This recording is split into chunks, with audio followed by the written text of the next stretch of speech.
Hi hello ನಮಸ್ತೆ ಎಲ್ಲರಿಗೂ. ಇದು ಬುಧವಾರದ ಮಾರ್ನಿಂಗ್ ಮಿನಿ ಬ್ಲಾಗ್ ಆಗಿರುತ್ತೆ.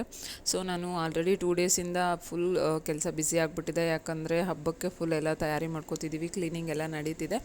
ಸೊ ಇವತ್ತು ನಾನು ಮಾರ್ನಿಂಗು ಚಪಾತಿ ಹಾಗೇ ಬೀನ್ಸ್ ಪಲ್ಯ, ಸ್ವಲ್ಪ ಚಟ್ನಿ ಮಾಡಿದೆ. ಏನಿಲ್ಲ, ಸಿಂಪಲಾಗಿ ಎಣ್ಣೆ, ಕಡಲೆಬೇಳೆ, ಸಾಸಿವೆ, ಜೀರಿಗೆ ಸ್ವಲ್ಪ ಹಾಕ್ಕೊಂಡು, ಸ್ವಲ್ಪ ಈರುಳ್ಳಿ, ಒಂದು ಸ್ವಲ್ಪ ಬೆಳ್ಳುಳ್ಳಿ ಹಾಕ್ಕೊಂಡು ಚೆನ್ನಾಗಿ ಅದನ್ನು ಫ್ರೈ ಮಾಡಿಕೊಂಡು, ಮುಂಚೆನೇ ಬೀನ್ಸ್ ಉಪ್ಪು ಹಾಕಿ ಸ್ವಲ್ಪ ಒಂದು ವಿಷಲ್ ಕೂಗಿಸ್ಕೊಂಡಿದ್ದೆ. ಅದನ್ನು ಚೆನ್ನಾಗಿ ನೀರು ಹಿಂಡ್ಕೊಂಡು ಹಾಕ್ಕೊಂಡು ಚೆನ್ನಾಗಿ ಎಣ್ಣೆಯಲ್ಲಿ ಫ್ರೈ ಮಾಡಬೇಕಾಗುತ್ತೆ. ಅದಾದಮೇಲೆ ಸ್ವಲ್ಪ ಕೊಬ್ಬರಿ, ಸ್ವಲ್ಪ ಗರಂ ಮಸಾಲ, ಉಪ್ಪು, ಅರಿಶಿನ ಪುಡಿ, ಹಾಗೆಯೇ ಸ್ವಲ್ಪ ನಿಂಬೆಹಣ್ಣು ಹಾಕಿದ್ದೀನಿ, ಟೇಸ್ಟ್ ಚೆನ್ನಾಗಿರುತ್ತೆ ಅಂತ.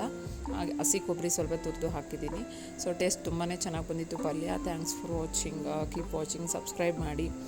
ಹಾಗೆಯೇ ಹಬ್ಬದ್ದು ಫುಲ್ ಬ್ಲಾಗ್ ಎಲ್ಲನೂ ಹಾಕ್ತೀನಿ. ಹಾಗೆ ಕ್ಲೀನಿಂಗ್ ಮಾಡ್ತಿದ್ದೀನಿ, ಹಾಗೆ ಒಂದಷ್ಟು ಅಡುಗೆಗಳು ಮಾಡಬೇಕಂತ ಅಂದ್ಕೊಂಡಿದ್ದೀನಿ, ಅದನ್ನು ಶೂಟ್ ಮಾಡಿ ಹಾಕ್ತೀನಿ. Thanks for watching, bye.